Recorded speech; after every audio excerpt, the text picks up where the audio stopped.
Only when a man is in that state of mind in which he knows exactly what he wants and is fully determined not to quit until he finds it. A man, as a general rule, owes very little to what he is born with. A man is what he makes of himself. Educate the masses, elevate their standard of intelligence, and you will certainly have a successful nation.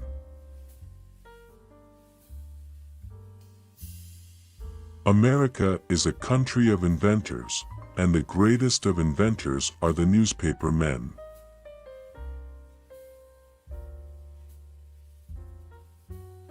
The most successful men in the end are those whose success is the result of steady accretion.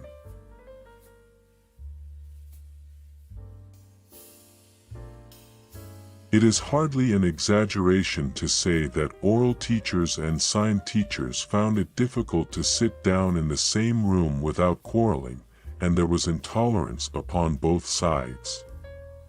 To say oral method to a sign teacher was like waving a red flag in the face of a bull, and to say sign language to an oralist aroused the deepest resentment. I do not recognize the right of the public to break in the front door of a man's private life in order to satisfy the gaze of the curious. I do not think it right to dissect living men even for the advancement of science.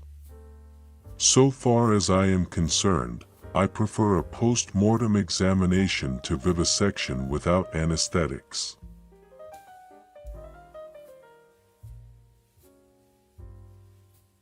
From my earliest childhood, my attention was specially directed to the subject of acoustics, and specially to the subject of speech, and I was urged by my father to study everything relating to these subjects, as they would have an important bearing upon what was to be my professional work.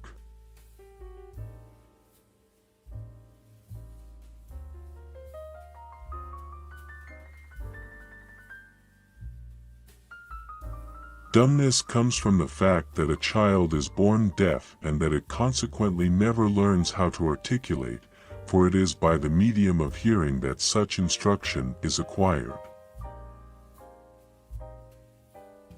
Morse conquered his electrical difficulties although he was only a painter, and I don't intend to give in either till all is completed.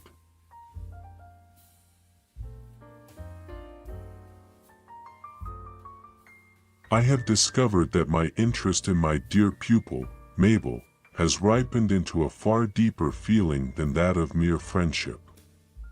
In fact, I know that I have learned to love her very sincerely. My knowledge of electrical subjects was not acquired in a methodical manner but was picked up from such books as I could get hold of and from such experiments as I could make with my own hands. Neither the Army nor the Navy is of any protection, or very little protection, against aerial raids.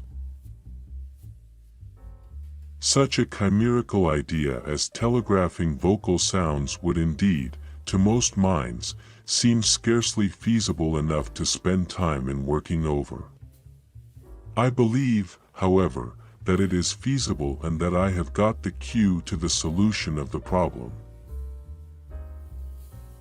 It is not, of course, complete yet, but some sentences were understood this afternoon. I feel that I have at last struck the solution of a great problem, and the day is coming when telegraph wires will be laid onto houses just like water or gas, and friends converse with each other without leaving home.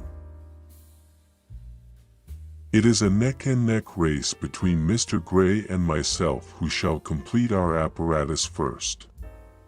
He has the advantage over me in being a practical electrician, but I have reason to believe that I am better acquainted with the phenomena of sound than he is, so that I have an advantage there. In this experiment, made on the 9th of October 1876, actual conversation, backwards and forwards, upon the same line, and by the same instruments reciprocally used, was successfully carried on for the first time upon a real line of miles in length.